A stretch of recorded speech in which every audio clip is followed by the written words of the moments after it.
Aquellos que queráis crear textos en 3D directamente en el propio Cinema 4D, que sepáis que lo vais a tener entre las herramientas de creación, que son estas de aquí arriba, pero no está en las de primitivo, ¿vale? Las primitivas son objetos tridimensionales, sino que está en las de splines. Las splines son objetos en 2D y uno de ellos es el de texto.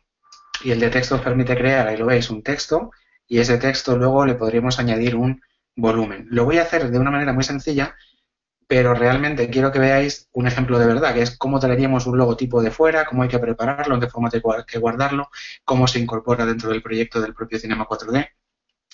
Bueno, así a nivel muy rápido. ¿Qué pasa si lo que tengo es un texto creado dentro del propio Cinema 4D y es este texto el que quiero extruir y añadirle una textura de reflejo de no sé qué? Bueno, pues lo que podéis hacer es, generamos el texto, por defecto veis que está alineado a la izquierda, en la ventana de parámetros de atributos vais a tener todos los ajustes de ese texto. Me interesa decirle que está alineado en el centro para que se coloque exactamente en el centro de coordenadas de la composición del documento. ¿Y qué pasa si quiero extruirlo? Vale, para crear extrusiones en el propio Cinema 4D tenéis que utilizar este menú de aquí, que es el de creación de efectos, y entonces pues, podemos basarnos en splines para crear formas personalizadas o podemos directamente crear una extrusión. Ahí veis lo que ha pasado, lo que ha añadido es un elemento nuevo a esa composición, a ese panel de objetos, pero no está extruyendo nada, es decir, es necesario decirle que queremos extruir algo. Y para hacerlo es tan sencillo como decidir que ese texto esté dentro de extrude, pero fijaros muy bien en el ratón, en las flechas. Si yo hago esto y la flecha es horizontal apuntando a la izquierda, lo único que le estoy diciendo es que estoy cambiando el orden de esas, vamos a llamar capas, en el panel de objetos. Y sin embargo lo que quiero es que sea el texto el que se extruya. Por lo tanto, una vez que tengo la extrusión creada, lo que tengo que hacer es arrastrar ese elemento dentro y para saber que está dentro nos aseguramos de que la flecha está apuntando ahí hacia debajo, ¿vale? Ahí la tenemos. Ya tenemos el texto extruido y ahora a la hora de seleccionar el extrude, ahí tenéis ya, digamos, los ajustes de la extrusión de ese texto. Es decir, tengo aquí un parámetro que es la extrusión en el eje Z, que sería la ideal. No tiene mucho sentido que la hagamos en el eje X e Y, salvo que queremos crear cosas como la que estáis viendo ahí en pantalla. Y luego en la parte de caps, que es muy interesante, los caps digamos que van a ser las tapas que hay por delante y por detrás del texto, que ya lo tenemos. Estoy pulsando la tecla 3, ¿vale? Y arrastrando para que veáis lo que os comentaba antes, son teclas de navegación.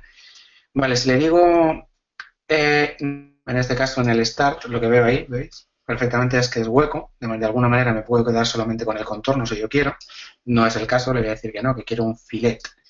Y el filet es ese pequeño bisel que veis ahí, pero claro, el bisel por defecto, tanto si lo añado por delante, que sería el Start, como si se lo añado por detrás, lo que está pasando es que en el caso de que no hayamos, digamos, ampliado un poquito el tracking, la distancia entre las letras, pues se pueden empastar. Salvo que le digamos, no, es que el radio es muy exagerado, voy a bajarlo. Ahí veis lo que hace radius, ¿vale? Pero en cualquier caso no me interesa trabajar sobre esto de esta manera. Si pretendo que el tamaño de los objetos originales, de las splines originales, sea el mismo que teníamos antes, y esto es aplicable incluso para los archivos que traigamos después de Illustrator, tengo que activar esta casilla que se pone aquí, que pone aquí Constraint. Constraint lo que hace es mantener el tamaño original de los objetos y crear ese pequeño filete hacia el interior, no hacia el exterior como estaba haciendo ahora. Por supuesto, 5 es una exageración, lo voy a probar. Vale, con 1 está bien. Y esto que me está diciendo hacer ahora es muy de prueba y error. Bueno, quizá incluso 2 puede estar interesante. A ver. Sí, bueno, 2, 1,5, no sé, como veamos. 1,5, voy a poner ambos casos. Vale, muchas de las cosas que hagáis en Cinema 4D es de prueba y error, sobre todo cuando estemos ya añadiendo texturas y añadiendo luces, porque puede ser que añadamos una textura muy luminosa, que al añadir una luz quede demasiado reventona, entonces vais a estar probando y cambiando cosas prácticamente hasta el último momento, pero también os digo que es la mejor manera de aprender, ¿de acuerdo? Bueno, una vez que tenemos esto ya creado, voy a añadir una cámara normal, ahí la tengo, esa cámara que está en esta posición le voy a decir que esté también en el 0, 0, 0 y aplico. En la cámara tenéis ese pequeño icono del más que aparece ahí encuadrado. Esto significa básicamente que dejamos de ver la vista de perspectiva y pasamos a ver la vista de cámara. ¿Qué ha pasado? Que como está exactamente en la misma posición que el texto, pues ahí veis lo que ocurre. Bueno, como tampoco quiero que tenga ningún tipo de rotación, es decir, la cámara la voy a hacer con ajustes cero todo. Vale, ahora que ya la tengo, voy a seleccionar la cámara, me voy a venir aquí a coordenadas y la voy a desplazar hacia atrás en el eje Z, es decir, como si me estuviera alejando. Ahí la tenemos, ¿vale? Me estoy alejando un poquito para dejar ver el texto en pantalla. Voy a irme un poquito más arriba para dejar el texto centrado. Ahí estamos.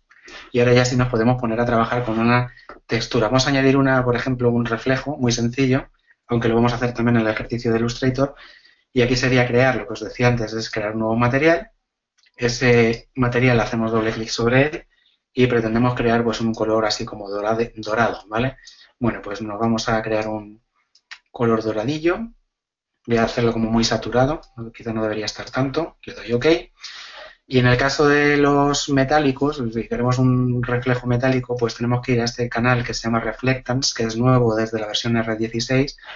Por defecto podemos añadir tantos canales de reflejo como queramos. Yo de hecho voy a añadir uno del tipo, por ejemplo, Beckman. Cada uno de estos pues tiene unos ajustes completamente diferentes al anterior, pero bueno, son estándares del mundo de la iluminación realista. Pero para evitar que sea completamente reflejo, es decir, que sea un espejo, podemos venir a esta parte de aquí de Reflection Strength y bajarla un poquito, de manera que coja un poco el color de la propia capa. Si ahora me voy a color, a ver si lo tenemos ahí. Perdón. Tenemos... Vamos a bajar, es este el global. Este es el que quería, vale. Ahí lo tenemos. El global es mezclar el mapa difuso que teníamos antes, el color mate, con el propio reflejo. Y ahora esto pues lo añadimos directamente sobre, en este caso, el objeto. Fijaos que en este caso la etiqueta no se ha puesto en el spline. El spline, ¿por qué no se ha puesto aquí? Porque no es un objeto tridimensional y por lo tanto, al ser un plano en 2D, no es susceptible de poder recibir esa información de textura. Se está añadiendo directamente sobre el extrude.